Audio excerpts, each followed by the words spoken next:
هر انسان یو خاص ځانګړنه لري چې هغه ځانګړتیا تاسو په نورو انسانانو کې نشي پیدا کولای. یعنی الله پاک هر انسان یو ځانګړی را پیدا کړی، یونیک پیدا کړی. نو په هر انسان کې یو خاص ځانګړنه ده، یو مهارت دی، یو سکیل دی چې هغه بل انسان کې نشته. نو تاسو کوشش وکړئ هغه خپل سکیل یا مهارت وپېژنئ چې تاسو په کوم څه کې راحته یاستئ، کوم څه په صحیح ډول باندې تاسو پر مخ باندې وړلی شئ. تاسو خپل ځان مطالعه کړئ لومړی چې په کوم څه کې تاسو ماهره یاستئ، کوم څه کې ستاسو زر سره خلاصیږي، کوم څه ستاسو زر زده کیږي، کوم څه سره تاسو راحته اوسئ. وروسته له هغې تاسو تصمیم راونیسئ. اوس اکثره زموږ جامعه کې ګورو چې یو څوک د یو څه سره علاقه لري، هغه بل کس یا کورنۍ یا جامعه بل خواته کش کوي. کوشش وکړئ په هغه څه کې ځان مصروفه کړئ، په هغه برخه باندې کار وکړئ، په کوم څه کې چې تاسو مهارت لرئ، تاسو په هغه برخه کې ماهره یاستئ.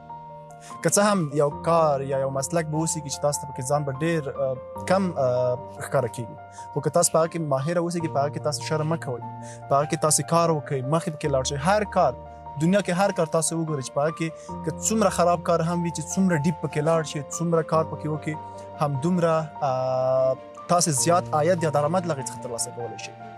یعنی تاسو که چېرته داسې فکر وکړئ، هر هغه کار چې تاسو ته په نظر چې تاسو فکر کوئ چې شاید د دې څخه هېڅ که موږ شروع کړو هېڅ ګټه موږ ته رانشي، په همغه مسلک کې یو ډېر داسې کسان شته چې په میلیونهاو ګټه ترلاسه کوي. نو تاسو کوشش وکړئ چې خپل مهارت یا خپل سکیل وپېژنئ. هر انسان لکه څنګه چې یادونه وکړه یو ځانګړی مهارت ځان کې لري.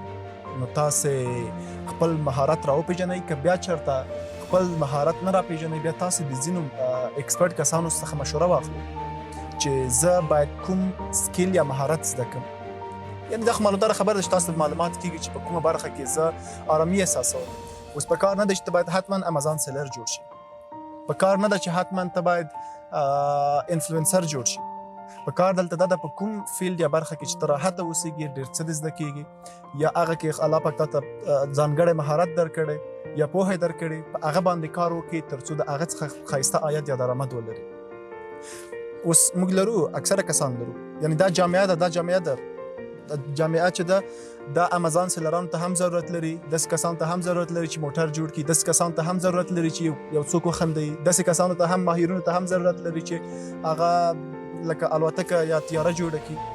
نو هدف دلته دا نه دی چې تاسو ټول باید امازان سیلران شئ، یا باید تاسو ټول مثال په ډول باندې موټران را جوړ کړئ. دا نړۍ د موږ هر نوع انسان ته ضرورت لري، او په دې نړۍ کې چې دی الله پاک هر انسان ته خاص ځانګړنې یا خاص مهارتونه ورکړي چې د هر چا مهارتونه سره یو ځای کېږي او دا نړۍ پر مخ باندې ځي.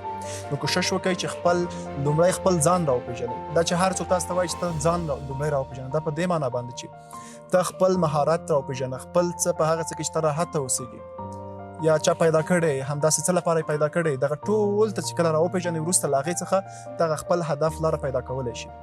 وخت کې که ته چېرته نه پوهېږې چې زما مهارت څه دی، بیا نو کوشش وکړئ چې یو ښایسته لاره انتخاب کړئ، او کوشش ډېر دا مه کوئ چې دغه خپل سکیل یا مهارت څخه بل څه تاسو انتخاب کړئ.